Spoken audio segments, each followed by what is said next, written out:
We all love Dark and Darker, Xanaji. Okay, what's this about? What is this about? But as a rogue main, sometimes Dark and Darker doesn't love us. Despite these setbacks, I'm going to teach you, yes you, to play rogue and rank up to Demigod. Alright, so I just hit Demigod on my rogue in solos, so you know, Dego's pretty high up there right now. But today, I'm going to teach you how to build your gear set, like which attributes to focus, what perks and skills to use, what weapons to use, and the playstyle you should be implementing. It depends on the map, but you know. Alright, so just like bluntly, rogue's base stats are trash.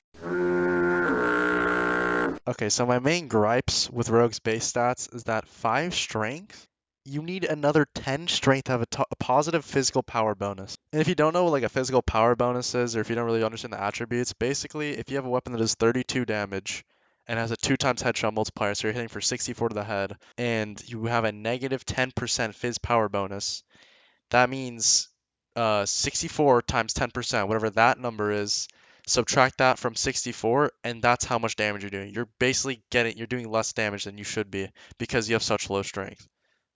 Hopefully that made sense. Another issue I have with the base stats is that its base agi, or aka move speed, gives you about 296 or 98.7, which is a negative move speed.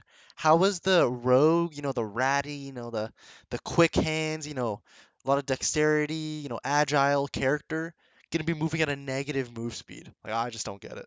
There's a lot of arguments saying that rogue deserves to be nerfed because it's so easy for him to pick the fights he wants to fight, but with this like base kit, you're like a barbarian holding his axe out, you know what I mean?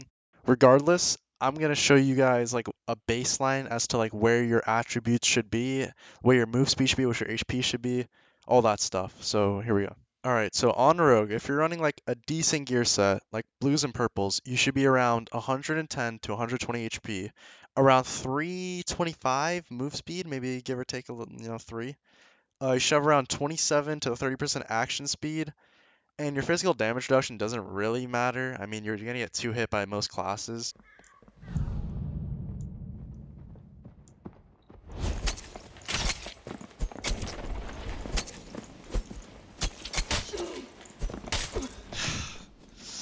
So yeah, that's basically how rogue games go, but it should be around like 17 to 20%. That's like the normal amount. I can apple I want about the statistics, but this is like what my average gear set looks like when I'm running, into high roller. And if you're paying attention, you would notice that my move speed is actually 314 when I said it should really be at like 325 to 330. And the reason for that is because I still use double jump. I may or may not have just done a segue into the next segment. Some people won't admit it, but double jump is Rogue's best perk. I mean, look at me on runes. Like, look at the spots I'm getting to. You can't do this on any other class except Rogue. It makes no sense not to run this perk. But, they keep nerfing it, so people are, straying away from it. But, in my opinion, I think it's still good no matter what they do to it. The next perk I would suggest when running Rogue is Jokester. +2 all attributes may not seem like a lot, but right now, in this rogue economy, you need 2 attributes on you don't get enough from your gear. Most of the time for me, that +2 all attributes is the difference between having a positive fizz power bonus or having a negative fizz power bonus. So it's saved me a lot of time. The next perk you're going to want to equip is Poisoned Weapon. And the reason you want to choose Poisoned Weapon is because it synergizes really well with the hand crossbow. These 2 perks are so good together, it should be illegal. You know what I mean? So usually you can use the hand crossbow to pepper someone from range, but you can use it like this, where you kind of pop someone mid-fight with it, put them on the back foot.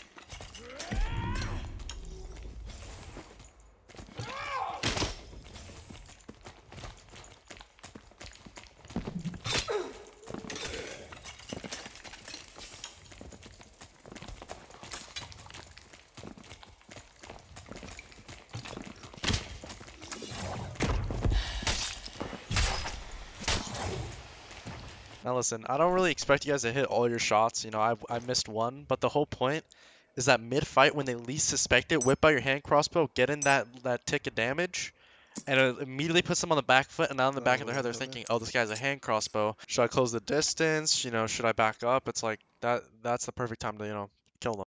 But what is a hand crossbow build without smoke pot? Smoke pot has saved my life so many times that I can't even put it into words.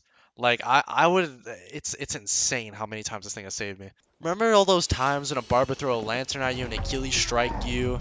Throw a torch at you to catch up? A smoke pot, that is no more. They literally, it's like your own Achilles strike. You know what I mean? Like, and it blocks their vision too. It's literally perfect for countering these classes. In this fight, you'll see what I mean. Like, I was getting pretty risky with this fight. I mean, I was implementing double jump the way you should, like getting to high ground to shoot down on your opponent. But there was one point where I really needed smoke pot, and I used it, and it saved my life. You'll see what I mean. These bar fights, by the way, are the worst. Like, you can't, there's no room for error, and the risk is not equal to the reward. You're risking so much to lose to a barbarian with like gray gear that hits for 120 damage with like the gray Y hitter. Just makes no sense.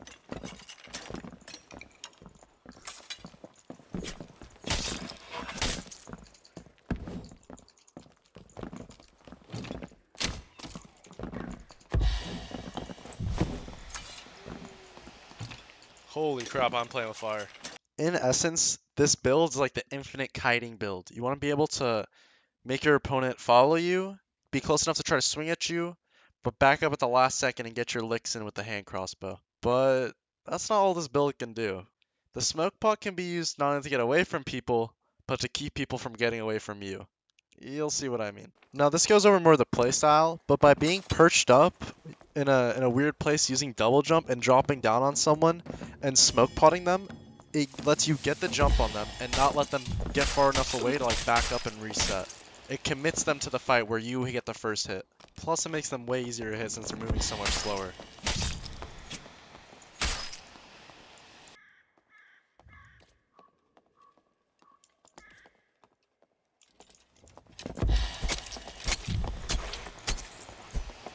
The second skill you want to use is Cutthroat. Now listen, there's a lot of Rupture enjoyers and, weak point users, but in my professional opinion, I've been playing Rogue since playtest 1. I got to Demigod this patch. Though the best Rogue skill is clearly Cutthroat. Now listen, 20 True Fizz is great and all, but the ability to disable bar buffs, nullify wizards and warlocks, get rid of bar buffs mid-fight like Achilles and Rage, cancel a fighter's sprint, and the list even goes on from there, is extremely useful when playing Rogue, especially in solos.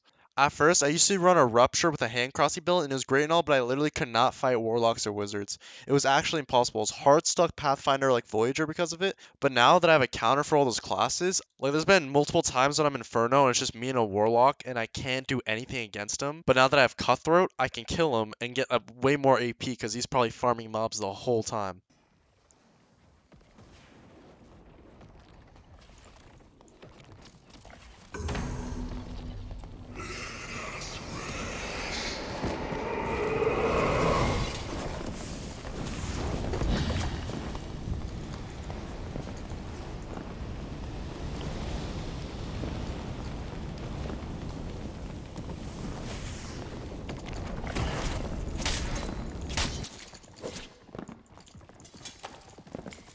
Oh my god, I killed him. Yo, this run might be legendary. Trash. Alright, now that you know how to build your gear set, what perks to use, and you already kind of know that obviously this build's weapons are going to include like a hand crossy, I want to go over the rest of the weapons you should use and how you should use them. May I suggest the Benelli M4? Alright, I'm going to say it. Daggers suck. Daggers suck. They suck. They suck so much. I hate them. The only time you'll ever see me using a dagger is to make my crossbow do more damage. That's where we're at. If they want to make daggers usable again, they need to make Dagger Mastery give 20% more damage, 20% armor pen, and decrease the move speed penalty of daggers by half. Boom, people will be using daggers again, and you can still use rapier or short sword. I'm telling you, it'll fix the game. With that out the way, if you want to kill any other rogue or squishy class, just use a rapier. The thing is so much better. It does like 5 more damage, and the move speed penalty is only like 3 more, and the range is way better. Why are Sorry, I have to reel myself back in here. I'm really passionate about daggers and them sucking balls, so, This rogue getting absolutely rocked by my rapier is evidence that daggers are just so trash. There's like no proper way to like incorporate them into the meta unless you just give them a really huge buff, and people are gonna go complain regardless. But that's where we're at. So in essence, your build's gonna want to look something like this: rapier with a lantern and a really good hand crossbow. And if you have like a really good like Rondell or Chris Dagger with good rolls, you might as well just put it with your hand crossbow because the damage is just worth it. And these sometimes they get max health rolls too. So yeah, that's basically what your weapons want to look like.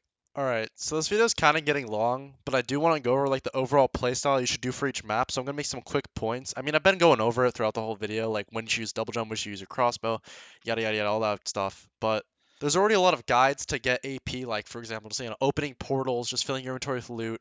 But I'm gonna give some like pro tips on like how to get more AP out of each run. Especially with the new map rotation, it's only 30 minutes per. So what I found helpful is right as ruin starts, you queue into one, and you go to like crypts, and by the time you're in crypts, you're probably like 20 minutes through the match. Then you're gonna want to find an escape as fast as you can, go out, buy a luck potion, go back in and go through ruins, crypts, and then inferno, and kill every single mob. This has got me like 1,000 AP a run. Took me like 4 runs for each exemplar rank, and then once I got to demigod, I just did like a random ice caverns run. By the way, don't play Ice Caverns or Goblin Caves. Those maps suck and are laggy, and the mob density is crazy. I could go and I'll make a whole video about that.